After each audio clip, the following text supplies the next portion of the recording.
What's going on? Matt Savoca here, bringing you the championship game weekend main slate contenders video for DraftKings. Should be an excellent, just a fantastic two-game championship game slate, and we can quibble about the overtime rules and how the Bills aren't here all we want, but still, we will do that after the season is over because we have got the Bengals visiting the favored hometown Kansas City Chiefs, who made it out of that divisional thriller against Buffalo last week. And then in the NFC in the night game, we've got the San Francisco 49ers and the Los Angeles Rams in the rubber match of their divisional rivalry this season. Should be so exciting. But before we get into this one, go ahead and like this video, subscribe to the channel so that you always know when we're going live. You guys know what to do. And if you could give me, Matt Savoca, a follow on Twitter at Draftaholic, that would be much appreciated as well. We'd also like to thank our presenting sponsor, Fan Up. Fan Up, if you haven't checked them out, now is the time to do so because they are offering NFL contests and NBA contests all this week, including the $4,000 winner-take-all NFL Conference Chaos contest, and it's only a $10 entry to join that one. And in the NBA, they've got contests with over $1,000 in prizes, and here's the best part. If you use promo code Awesemo, you can get 2,000 bonus points, which is the equivalent of $20 on their platform, no deposit required. Get started by clicking the link in the video description below, and again, that promo code is Awesemo, AWESEMO. Check it out today on Fan Up. Okay guys, on the screen here, you see my 10 through 6 of my top plays on DraftKings. At number 10, it's Eli Mitchell. Got banged up in that matchup, and of course, Deebo Samuel looks excellent as a runner out of the backfield for San Francisco, but still, Eli Mitchell, who ranks third among all running backs on the slate in expected fantasy points per game, comes into the optimal lineup 38% of the time.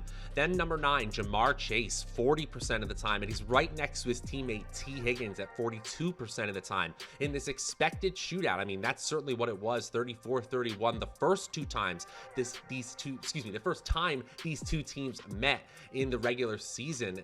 I expect it to be a shootout again, and one of those Bengals players is going to have to show up in a big way if the Bengals have any chance of pulling off the upset. They are in the optimal lineups 40% for Chase and 42% for Higgins at number 9 and number 8. Then it's their teammate at running back, Joe Mixon, 43% chance of being in the optimal lineup. Yeah, this just looks at the shootout potential of Kansas City and Cincinnati. Yes, it's going to be a lot of passing here. We expect that. But Joe Mixon, the only true bell cow on this slate. Yeah, his salary is high on this main slate, but still, you could easily project him to have the most volume of any running back on any team in these two games here. He's in the optimal lineup 43% of the time. And then it's Patrick Mahomes. That's $7,400. It's not a low salary for a quarterback, but still in the highest total game, touchdown favorites at home, and the way we saw him play in that final half and in overtime against the Buffalo Bills just shows the ceiling is higher for Patrick Mahomes than it is for any other player on earth. He's scoring over 30 fantasy points nearly 50% of the time. He's in the optimal lineup 46% of the time. He doesn't quite crack the top 5 though. Who does? Let's watch and find out. At number 5, it's running back Jerick McKinnon for the Kansas City Chiefs. And sure, Clyde Edwards-Helaire is back from injury, and Darrell Williams is practicing as well, meaning he might mix in, but Jerick McKinnon has looked like the most explosive player in that Chiefs backfield over the last 2 weeks. He had 17 opportunities against the Bills, including 7 targets last week. And then in the Pittsburgh Steelers game during wildcard weekend, he had 6 targets as a part of 18 total opportunities. So McKinnon clearly getting a workload that we like. Now, you could absolutely make the argument that as Clyde Edwards-Helaire gets healthier and just gets more acclimated with the offense, he could steal some of the touches from Jerick McKinnon here, but still, I like running backs who are home touchdown favorites, and that's what Jerick McKinnon is. Not the bell cow we necessarily would love here, but I think getting the getting the running backs from the Kansas City Chiefs backfield correct may actually be the skeleton key to this whole weekend.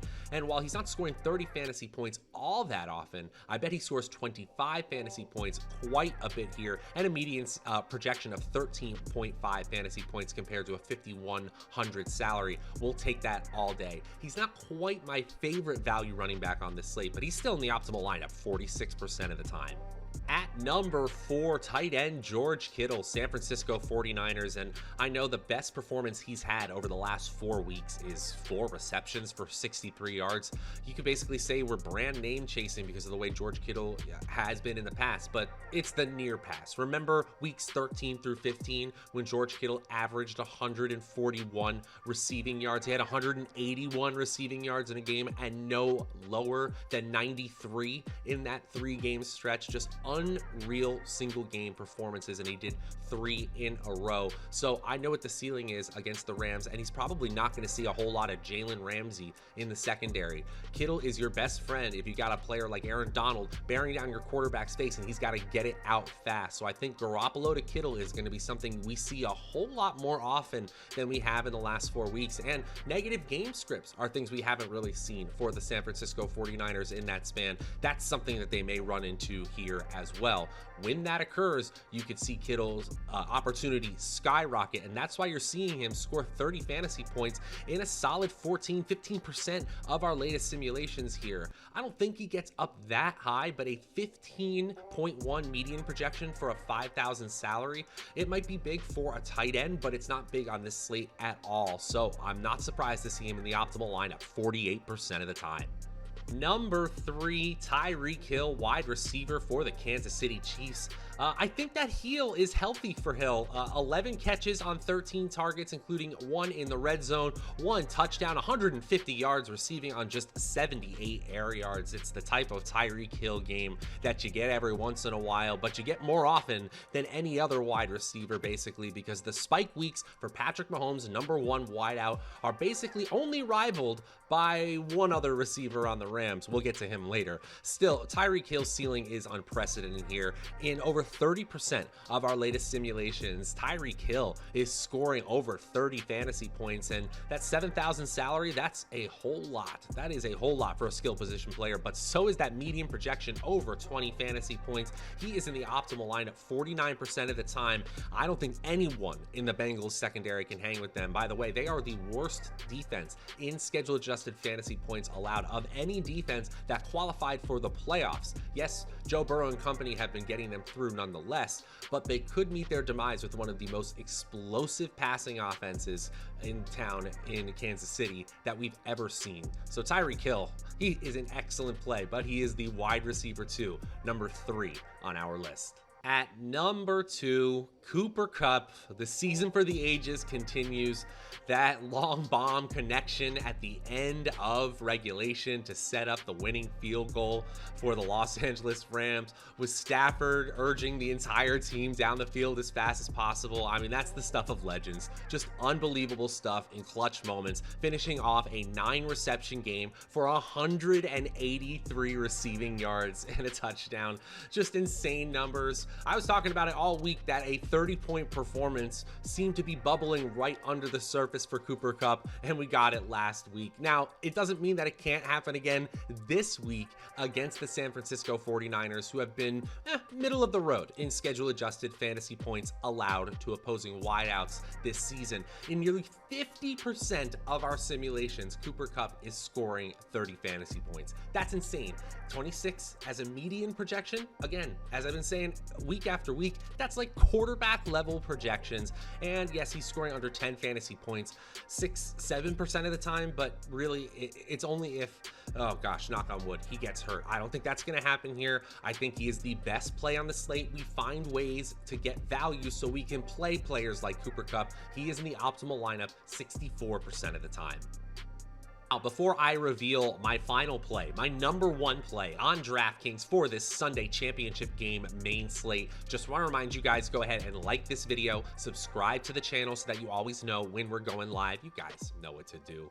And if you could give me, Matt Savoca, a follow on Twitter at Draftaholic, that would be much appreciated as well. Also want to give one more shout out to our presenting sponsor, FanUp. Sign up for FanUp today, where you can receive 2,000 bonus points, which is the equivalent of $20 to bet on their site. No deposit required, and they've got NBA contests and NFL contests, including a 10K contest for the championship game weekend, all to first. Really good stuff over at FanUp. Check it out today and use promo code Awesemo when you do. Okay, guys, let's get into my number one play on DraftKings for this championship game slate. And at number one, Los Angeles running back Cam Akers. What? A running back with 2 fumbles, including a crucial fumble that set up Tom Brady and company to have the opportunity to get back into that game? Yeah.